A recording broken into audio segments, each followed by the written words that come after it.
अस्सलामुअलैकुम students.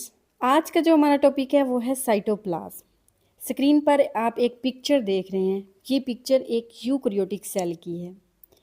Eukaryotic cell के ना 3 स्ट्रक्चरल कंपोनेंट्स होते हैं। फर्स्ट वन है सेल मेम्ब्रेन, जो कि सेल के आउटसाइड पे प्रेजेंट होती है।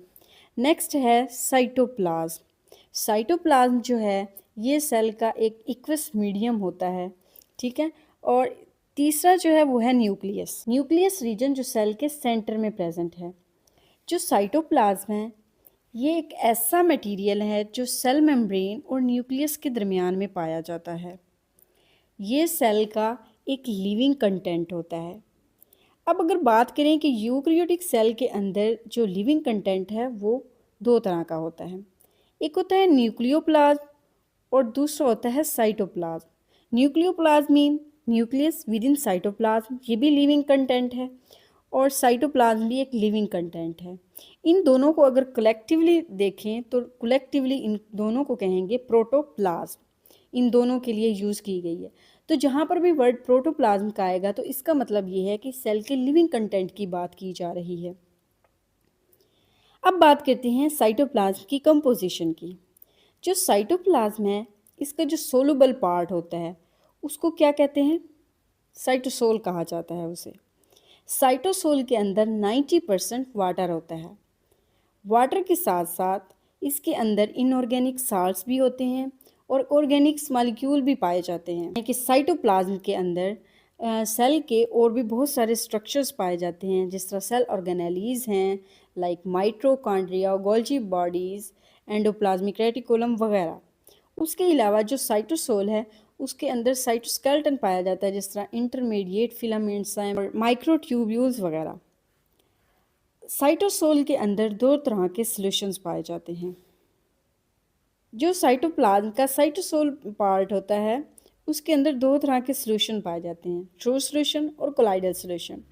ट्रू सॉल्यूशन जो होता है, जिस तरह साइटोसोल में 90% वाटर होता है, 90% वाटर और साथ में जो स्मॉल मॉलिक्यूल्स होते हैं जिस तरह आयंस हैं वो मिक्सड होते हैं और एक सॉल्यूशन बनाते हैं। जो ट्रू सॉल्यूशन होता है इसमें जो सॉल्यूट होता है वो प्रॉपरली डिज़ोल्व हो जाता है। दूसरा आता है कोलाइडल सॉल्यूशन। कोलाइडल सॉल्यूशन में वाटर होता है और साथ लार्ज मॉलिक्यूल्स होते हैं, लेकिन कोलाइडल सॉल्यूशन के अंदर जो है कुछ सस्पेंडेड पार्टिकल्स रह जाते हैं, प्रॉपरली जो सॉल्यूट है वो डिज़ोल्व नहीं होता।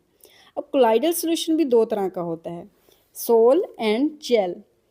सोल जो होता है नॉन विस्कस और सोलुबल पार्ट होता है सेल का, और जो जेल होती है वो विस्कस होती है और इनसोलुबल पार्ट होता है। Peripheral part of the cell is often like gel. इसका मतलब ये हुआ कि जो सेल मेम्ब्रेन के साथ साथ वाला हिस्सा है वो जेल लाइक है। तो सोल कौन सा हुआ? जो कि सेंट्रल रीजन है न्यूक्लियस के साथ वाला, जो न्यूक्लियस के साथ है वो रीजन जो है वो सोल है, यानी नॉन विस्कस और सोलुबल पार्ट है। अब देखते हैं फंक्शंस देखते हैं साइटोप्लाज्म के क्या होते हैं। Cytoplasm act as a store house.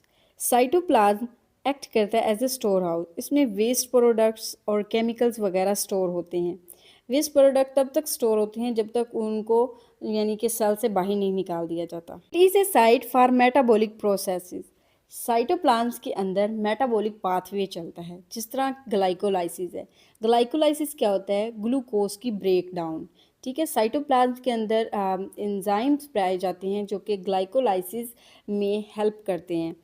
तो ये एक साइट प्रोवाइड करता है ग्लाइकोलाइसिस यानी मेटाबॉलिक प्रोसेसेस के लिए।